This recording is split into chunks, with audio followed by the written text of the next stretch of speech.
Apóstol sin estola, capítulo 14. El campo de acción se ensancha inmensamente. La traducción de las oraciones de la Legión al lenguaje quechua había sido realizada oportunamente. Alfie la podía mandar a la imprenta. De este modo, sus deseos se verían cumplidos y podría instituir grupos entre los indios, lo que no tardó en conseguir, como enseguida veremos. Alfie marchó en primer lugar a Quito, en donde tenía permiso desde hacía ya tiempo para fundar la Legión. Allí formó algunos grupos. Con tal motivo, el cardenal de la Torre le dio una carta de recomendación para todos los obispos del Ecuador. Luego se dirigió a Guayaquil, al sudoeste de la nación, en donde fue recibido por el prelado. No es fácil impresionar a los obispos. Las muchas propuestas e iniciativas que diariamente les llegan les hacen adoptar una cierta dosis de sano escepticismo. Por eso suponía mayor testimonio para Alfie el que hubiese quedado prendado de él el obispo. Este le invitó a que le acompañara en un inminente viaje que iba a emprender para conferir la confirmación y le animó a que instituyeran presidia en todas las parroquias que visitasen.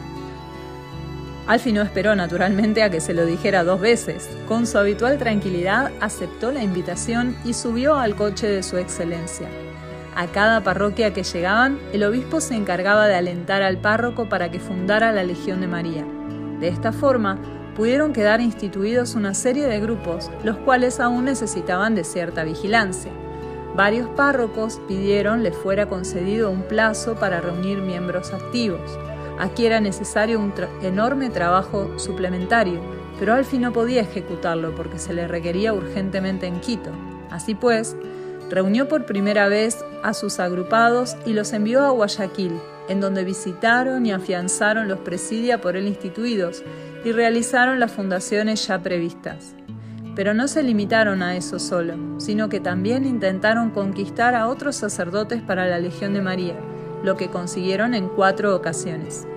Alfie, mientras tanto, había regresado a Quito, pero él no se conformó con visitar allí a los párrocos.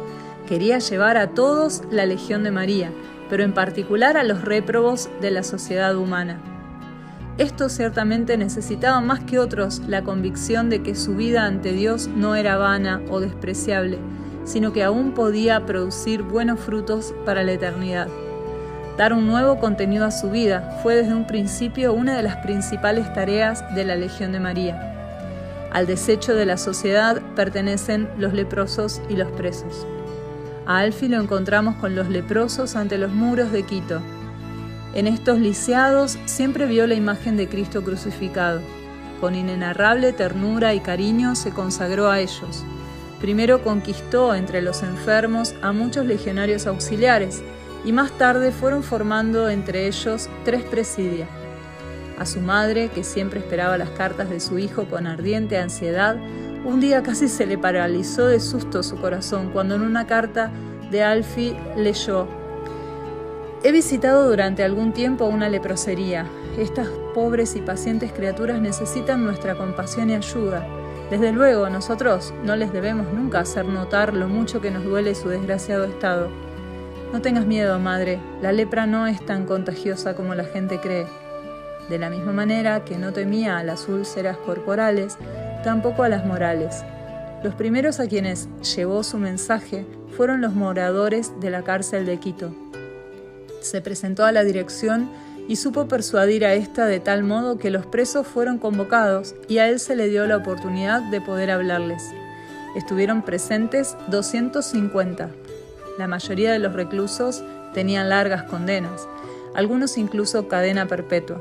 Entre ellos se encontraban muchos ladrones y asesinos. Alfie los trataba con el respeto que le inspiraba el rostro de Cristo, si bien en la mayor parte de los culpables este rostro estuviese ultrajado o desfigurado. En fervientes palabras les explicó el sentido y objeto de la Legión de María y les manifestó claramente que también ellos tenían obligación de ejercer el apostolado como miembros bautizados y confirmados de Cristo. El apostolado, empero, no es tanto un deber como un privilegio. Es nuestra oportunidad de intervenir en el proceso de la redención y por ende en la historia universal. Hombres como vosotros pueden convertir al Ecuador, terminó diciéndoles.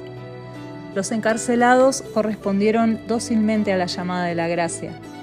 Alfie esperaba que se presentaran quizá 10 personas para formar un grupo. Se presentaron 115. Naturalmente, estos eran muchos para constituir un solo presidium, y Alfie decidió que debían ser creados 2. Pero pronto llegaron a ser 3 y más tarde incluso 4. Algunos de los presos no se habían acercado todavía a recibir la primera comunión. Otros estaban alejados de la iglesia desde hacía tiempo. Un año después de esta fundación, pudo escribir Alfie: hace 2 semanas, los 4 grupos de la cárcel de Quito tuvieron su gran día. Por primera vez desde los comienzos de dicha cárcel, todos los presos, hombres y mujeres, asistieron a la Santa Misa, y más de 300 se confesaron y recibieron la Sagrada Comunión. Ahora se ha determinado que cada mes se celebre en la prisión una misa especial para ellos. Cuando oímos hablar así de los pobres reclusos que rebosan de felicidad haciendo algo por el servicio de Dios, no dudamos en ponerlos en parangón con muchos buenos cristianos europeos, a quienes el milagro económico les ha hecho perder el sentido de lo sobrenatural. Están plenamente absorbidos en lo terrenal, y aunque están dispuestos a comprar su prestigio de cristianos, incluso con donativos considerables para construir iglesias, nada puede moverles a dar lo que Dios quiere únicamente de ellos mismos. Una de las primeras legionarias de Quito fue Rosa Ponce, hija de un gran terrateniente. Se entusiasmó tanto con el nuevo movimiento que se dispuso a cumplimentar los deseos de Alfie. Fundó un grupo, por ella presidido, entre los agricultores indios de la granja de su padre. Esto era algo sensacional. De otro modo, los señores hubieran tenido solo con sus operarios el contacto requerido para el más fácil desarrollo de la agricultura. Es casi un milagro de primer orden el que los miembros de la alta sociedad colaboren con los indios, escribió Alfie. Los indios de la granja de la familia Ponce declararon a su vez: hasta se ha vuelto buena la hija del patrón. Desde entonces fueron en aumento cada vez mayor los grupos constituidos entre los indios. Como dato curioso, transcribe Alfie en una carta dirigida a Dublín algunas palabras en quechua del temario de la Junta de la Legión. Tucuí socioscuna, tondarishka cacpi. Qué divertido resulta, escribía luego, pero Alfie nunca se detuvo en lo superficial. He aquí algo muy interesante, comunicaba el señor Duff. La Santa Sede ha enviado al este del Ecuador a un grupo de científicos. Estudian los distintos dialectos indios y han descubierto que todos ellos podrían ser reducidos a 2 raíces principales. Estas raíces guardan afinidad con el idioma polinésico. Sin embargo, la mayoría de las cartas contenían informes referentes a su actividad apostólica. Los días y las semanas y los meses son demasiado breves, lamentó Alfie escribiendo a Dublín.